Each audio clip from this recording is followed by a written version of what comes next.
শীতের দিনে আমাদের ঘরে 2 দিন পর পর যে রেসিপিটা বানানো হয় সেটা হলো এই টমেটোর ভর্তা। এই ভর্তাটা এতটাই মজার হয় যে আমি নিজেই লোভ সামলাতে পারি না। প্রিয় দর্শক, আসুন তাহলে এই দারুণ মজার ভর্তা রেসিপিটি আপনাদের সাথে শেয়ার করি। ভর্তা বানানোর জন্য শুরুতে একটা ফ্রাই প্যানে দিয়ে দিচ্ছি 1/3 কাপ সয়াবিন তেল।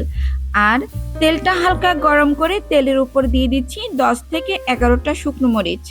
চাইলে শুকনো মরিচের পরিবর্তে কাঁচা মরিচ দিয়েও এই ভর্তাটা করা যাবে, তবে শুকনো মরিচের ফ্লেভারের কারণে এই ভর্তাটা খেতে ভীষণ ভালো লাগে। চুলার আঁচ মিডিয়াম টু লো করে শুকনো মরিচগুলো মচমচ করে ভেজে নেব। মরিচটা ভাজা হয়ে গেছে, এখন একটা প্লেটে তুলে রাখবো। তারপর একই ভাজা তেলে দিয়ে দিচ্ছি রুই মাছ। এখানে আমি 3 পিস রুই মাছ নিয়েছি।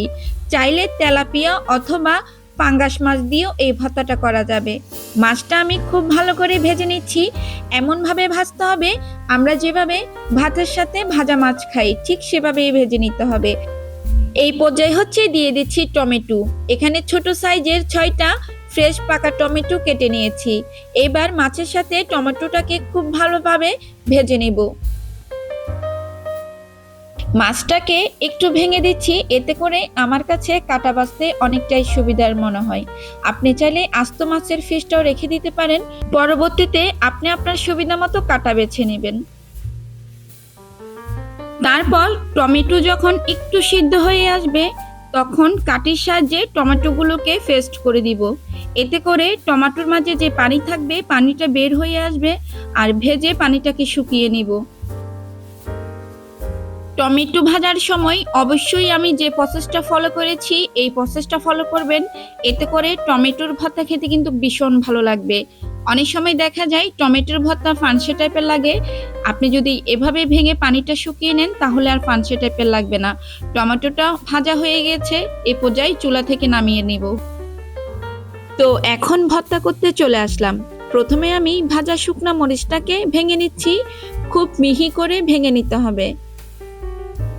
আর ঝাল যে যতটুকু খান ঠিক ততটুকুই দিবেন, কারণ কম ঝালে যেমন ভর্তা ভালো লাগে না ঠিক তেমনই বেশি ঝালও ভর্তা ভালো লাগে না। আমি 10 থেকে 12টা শুকনো মরিচ নিয়েছি, কারণ এতটুকুই ঝালে ভর্তাটা ভালো লাগবে। তবে আপনি যদি আরও কম ঝাল খান সেক্ষেত্রে আরও কমিয়ে নিতে পারেন। মরিচের সাথে দিয়ে দিচ্ছি পেঁয়াজ কুচি। আমি এখানে বড় সাইজের একটা পেঁয়াজ কুচি করে নিয়েছি। সেই সাথে দিয়ে দিচ্ছি স্বাদ মতো লবণ, আর দিয়ে দিচ্ছি 1/2 কাপ ধনেপাতা কুচি। এখানে আমি পেঁয়াজ আর ধনেপাতা কাঁচা ব্যবহার করছি, চাইলে এটা ভেজেও নেওয়া যাবে। যে কোনো ভর্তায় কাঁচা পেঁয়াজ আর ধনেপাতা খাবারের সময় দাঁতের নিচে পড়লে চমৎকার একটা স্বাদ লাগে।